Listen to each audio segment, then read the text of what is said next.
नमस्कार दोस्तों, अभी हम मौजूद हैं दतिया में और दतिया में लगातार जो सियासत है वो गर्म हो चुकी है। और अभी हमारे साथ बसपा प्रत्याशी लोकेन जी हैं, जिनको नेताजी के नाम से लोग जानते हैं।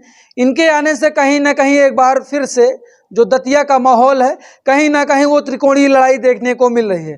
और लगातार जो माहौल है वो एक बार फिर से बदलता हुआ नजर आ रहा है, क्योंकि जो यहाँ पर अगर जातीय समीकरण की बात करें तो कहीं ना कहीं वो सर चढ़ के बोल रहा है। और लगातार बसपा से आने के बाद एक बार यहाँ का माहौल गर्म है। पहले तो नेताजी आपका बहुत बहुत स्वागत। बहुत बहुत धन्यवाद और बहुत बहुत आभार जी, क्या लगता है, क्या स्थिति है? गृह मंत्री जी का क्षेत्र है, 2008 से लगातार यहाँ काबिज हैं। क्या लगता है कि दतिया में विकास हुआ है या नहीं, क्या लगता है? पहले तो आपने ये बात कहा कि गृह मंत्री का क्षेत्र है, 2008 से काबिज हैं। तो गृह मंत्री हो चाहे मुख्यमंत्री, बहुजन समाज पार्टी की इकलौती देश की ऐसी पार्टी है लोकतंत्र में जिनने गृह मंत्री नहीं दो दो मुख्यमंत्रियों को हराने का काम किया। उदाहरण में हमारी पार्टी के पूर्व में सांसद रहे सुखलाल कुशवाहा हैं, उन्हें भी माननीय बहन जी का आशीर्वाद था, माननीय बहन जी का मार्गदर्शन था, और मुझे भी माननीय बहन जी का आशीर्वाद है, माननीय बहन जी का मार्गदर्शन है। पार्टी की गाइडलाइन के अनुसार माननीय बहन जी की किसी भी जिला में एक सभा होती है तो माननीय बहन जी मेरे लिए जिला स्तरीय सभा भी करके गई हैं। जब माननीय बहन जी मेरे लिए आशीर्वाद दे गई हैं तो मुझे माननीय बहन जी के आशीर्वाद पर और दतिया की जनता के आशीर्वाद पर पूर्ण भरोसा है कि मैं इस विधानसभा से सीट निकाल के दूंगा माननीय बहन जी के चरणों में।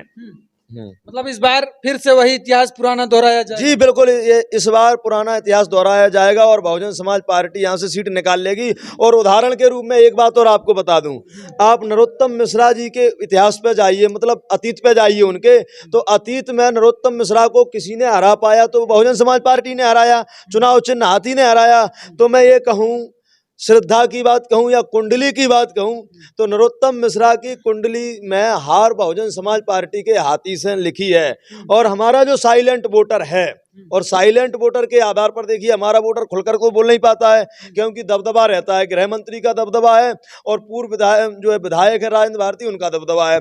तो दोनों के पटेल हैं, चाहे वो पिछड़ा वर्ग के पटेल हो, सामान्य के, उनके एक एक वो होते हैं पटेल, जिनको सरपंच कह सकते या जमींदार कह सकते। तो दोनों, अब हमारा समाज है गरीब, बहुजन समाज गरीब समाज है, तो ये पटेलों के चक्कर में खुलकर मीडिया पर नहीं कह पाता है कि हम हाथी को वोट देंगे, लेकिन वोट हमको देता है और ये काउंटिंग में भी आता है, गिनती भी हो जाती है, जब जीत हो जाती है, जब पता चलता है। तो मुझे पूर्ण भरोसा है बहुजन समाज पर, दतिया की जनता पर, कि वो मेरे लिए वोट करेगी, माननीय बहन जी के आशीर्वाद को प्रदान करेगी।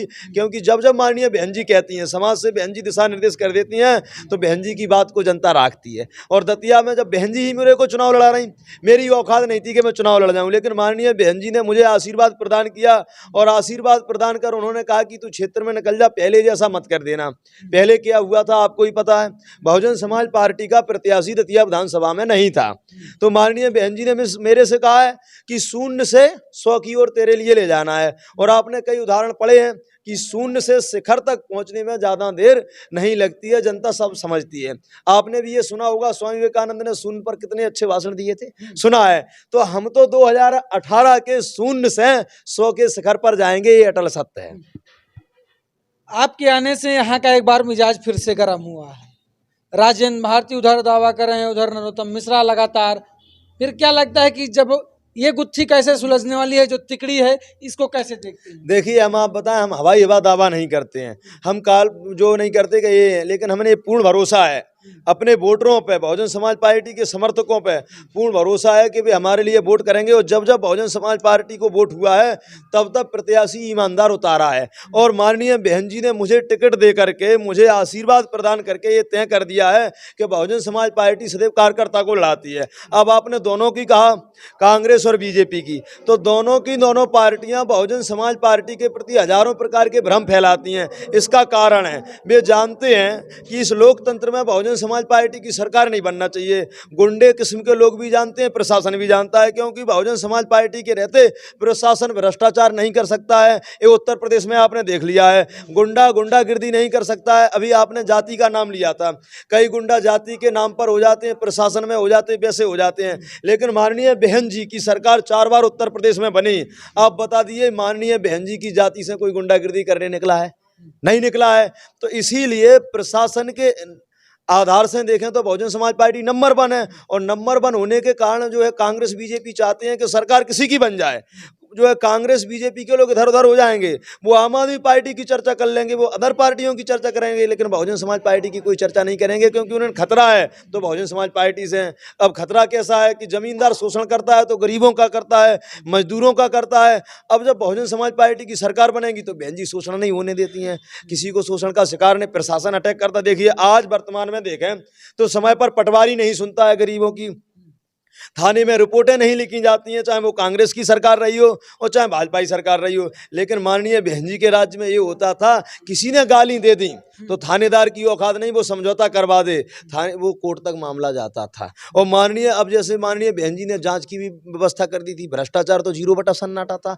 ये आपने सुना होगा, माननीय बहन जी के शासनकाल से कर्मचारी कितने भयभीत थे, किस बात को लेकर 10 का नोट नहीं ले पाते थे। आज आप देख लीजिए, लेखपाल से लेकर जिलाधीश तक कितना भ्रष्टाचार है, ये आम जनता जानती है। लेखपाल बिन पैसे के काम नहीं करता है, जिसे हम पटवारी कहते हैं, पटवारी बिन पैसे के काम नहीं करता है, थाने पर बिन पैसे की रिपोर्ट नहीं लिखी जाती है। तो ये भ्रष्टाचार दूर हो सकता है तो बहुजन समाज पार्टी के द्वारा, माननीय बहन जी के द्वारा हो सकता है। तो मुझे पूर्ण भरोसा है कि चुनाव चिन्ह हाथी का बटन दबेगा और लोकेंद्र जीतेगा। तो क्या लगता है कि जो पिछला कार्यकाल चाहे भाजपा का रहा हो लगातार 2008 से, या उसके पहले कांग्रेस का शासनकाल रहा हो, दतिया में विकास हुआ है कि नहीं? देखिए दतिया में विकास नहीं हुआ है, विकास हुआ है तो केवल ठेकेदारों का विकास हुआ है, बीजेपी के कार्यकर्ताओं का विकास हुआ है। आप यहाँ तो दतिया में भ्रमण कर रहे होंगे, ये बताइए जैसे वारंटी होती क्या गारंटी होती है, जनता जानती है। सड़क बनती 5 साल की वारंटी में, लेकिन 5 साल नहीं हो पाते, सड़क उखड़ जाती है। कोई भी अब बिल्डिंग देखिए 5 साल नहीं हुए, जैसे हमारे महापुरुष हुए, सम्राट अशोक जैसे राजा हुए इस देश में। अब जैसे सांची का स्तूप बनवाया था, सांची का स्तूप कितने 1000 वर्ष पुराना है, आज भी सांची स्तूप जहाँ कितना खड़ा हुआ है। हम दतिया में देखें सतखंडा महल भी जहाँ कितना खड़ा हुआ है। तो जिनने ईमानदारी से कुछ बिल्डिंग बनाने में पैसा लगाया वो खड़े हैं, लेकिन गृह मंत्री जी ने जो बनाया है वो उन्हीं के शासनकाल में चला गया। आप देखिए जो है पुल बने हमारे दतिया जिला में, क्या पुल बह गए थे आपको ही पता है, छोटे से झटका में पुल चले गए। तो आप सोचिए क्या विकास हुआ है। फिर दूसरी ओर हम सड़कों पे आए, बिल्डिंगों पे आए, आप न्यायालय को देखिए, अभी आप न्यायालय पे आज ही जाइए आप और देखिए उसकी सीमेंट उखड़ रही है। तो विकास किसका किया है इन्होंने? आम जनता का टैक्स है, विकास ठेकेदारों का है। जो रोड पर चलते थे, जो रोडपति थे, वो करोड़पति कर दिए। तो करोड़पति बना करके विकास ठेकेदारों को हुआ, आम जनता का नहीं हुआ। आम जनता का तो टैक्स के द्वारा पैसा छीना गया है। आज बेरोजगारी देखिए, मैं जो है छात्र राजनीति की बेरोजगारी देखिए, एमए के छात्र हों, पीएचडी के हों, डीएड बीएड, ये सारे बेरोजगार हैं, वैकेंसी नहीं आ रही। और आप कहें घोटालों में, तो दोनों सरकार हैं, व्यापम हो चाहे बीजे, दोनों ने घोटाला किया है। और हमारी पार्टी घोषणा पत्र जारी तो करती नहीं है, हमारी पार्टी परम पूज्य बाबा साहब अम्बेडकर के संविधान पर भरोसा करती है। और जो दोनों की दोनों पार्टियां फेंकने का काम करती हैं, फेकलॉजी फैलाती हैं। किस प्रकार की है आपने देखा, क्या कहती हैं दोनों की दोनों, हम ये करेंगे वे करेंगे। जैसे कमलनाथ जी ने वादा किया था कि हम बैकलॉग के पद भरेंगे। आप ये बताइए 1.5 साल की सरकार बनी, क्या अनुसूचित जाति के जो इनने वादा किए थे बैकलॉग के पद कमलनाथ जी ने भरे? क्या इन्होंने कहा था हम जो है कर्ज माफ करेंगे, क्या इन्होंने किया है? और भाजपा की तो आपको पता ही है, वे तो इतने फेंका नेता हैं जिसकी कोई सीमा नहीं है। जैसे आपने कल गृह मंत्री जी आए थे, केंद्रीय गृह मंत्री अमित शाह जी आए थे। अब उनकी सेजिए, उनसे आप जैसे पत्रकार जाते हैं और कहते हैं वो 15 लाख कहाँ हैं, तो वो तो जुमला कह देते हैं। तो दोनों फेंकलेजी वाले नंबर 1 है, उनने जुमला कह दिया। तो हम फेंकने पर भरोसा नहीं करते। हमने आपसे हमने सुना, हम क्या करेंगे? नहीं, जो संवैधानिक कार्य है वो हम करेंगे। हम परम पूज्य बाबा साहब अम्बेडकर के संविधान पर भरोसा करते हैं। मामा का बुलडोजर भी तो चलता है, आप कहते हैं जो आतताई हैं मामा का बुलडोजर देखिए इसको इस गलत है बिल्कुल। जैसे आपने पेशाब कांड हुआ, उसका जो है इनका कार्यकर्ता था, हमारे आदिवासी समाज के व्यक्ति पर पेशाब किया, मानसिक बल इनने कितना बढ़ा दिया। जो जातिवादी मानसिकता 5000 वर्ष पहले थी, क्योंकि जातिवादी मानसिकता के कारण ही व्यक्ति ये सोचता है कि अरे यार इनका हम विरोध नहीं कर पाए। गलत कह रहा, जैसे हमारी मानसिकता हो, अरे हम इसका गलत का विरोध नहीं कर सकते, क्यों नहीं कर सकते, जातिवादी। तो उस मानसिकता के कारण उस आदिवासी समाज के व्यक्ति पर पेशाब किया, और उसका जो रियल घर था वो खड़ा रहा, उसकी झोपड़ी पर बुलडोजर चलवा दिया। तो ये बुलडोजर का खेल है इनका। तो मामा तो निरंतर अत्याचार में इतना माहिर है, जैसे आरक्षण की है आप, आरक्षण बीजेपी निरंतर जो है खत्म करती जा रही है, और कांग्रेस भी इससे पीछे नहीं है। कांग्रेस की पहले से आज पिछड़ा वर्ग की जनगणना की बात कर रहा है, इनके नेता और विरोध भी इनके नेता कर लेते हैं। कांग्रेस तो दोनों एक जैसी पार्टी, और माननीय बहन जी भी कहती हैं कांग्रेस बीजेपी एक ही थैले के चट्टे बट्टे हैं, इनसे कहीं हटके हैं अलग तो बीएसपी है। बीएसपी का बताओ घोषणा पत्र कोई काम किया हमने? और क्या मुद्दा है आप लोगों के बीच में दतिया में जा रहे हैं, क्या मुख्य मुद्दे हैं, किन मुद्दों को लेकर आप लोगों के हमारा एक ही प्रथम मुद्दा है, भ्रष्टाचार बंद होना चाहिए। भ्रष्टाचार बंद कैसे होगा? बिना बहुजन समाज पार्टी के अलावा नहीं होगा। आप हर बार में भ्रष्टाचार, बहुजन समाज पार्टी हम तो देखो मुद्दे को आपको बता दे, हजारों मुद्दे हैं। मुद्दे इतने होते हैं, जैसे हम क्षेत्र में निकलते हैं, अभी क्षेत्र में निकले हम तो वे बनी क्या कहते हैं हम, आरसीसी निर्माण हुआ, सीसी निर्माण कहते हैं। अब वो बीच में खुद ही पड़ी अगल बगल डरी, तो ये भी मुद्दा है।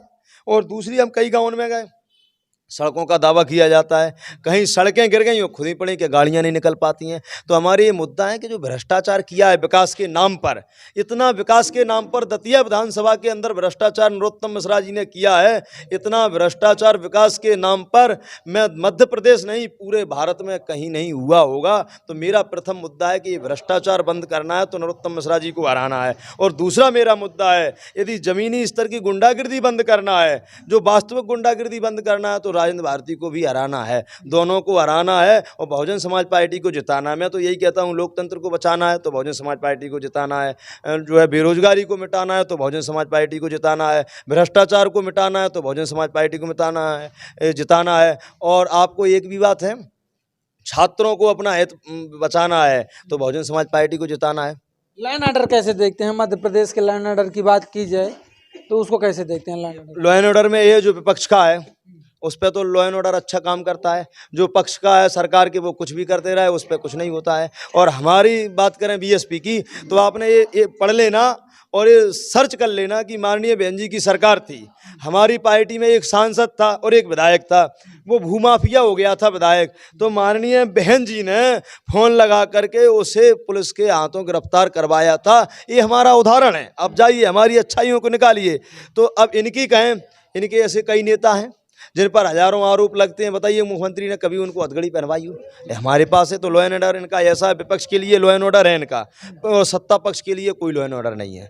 अभी इनके बीजेपी के कार्यकर्ता कोई गलत कर जाएं कुछ भी नहीं होगा, और अदर पार्टी के कर जाएं उसको हथकड़ी पहलाएंगे। तो हम ये कहेंगे कि जो द्वेष की दुर्भावना है इनकी, ये क्योंकि राजा को, जनता को प्रजा की तरह देखना चाहिए, क्योंकि राजा का कोई दुश्मन नहीं होता है, लेकिन जो विपक्ष को पुत्र की तरह नहीं देखते हैं, विपक्ष को जो दुश्मन की तरह देख रहे हैं।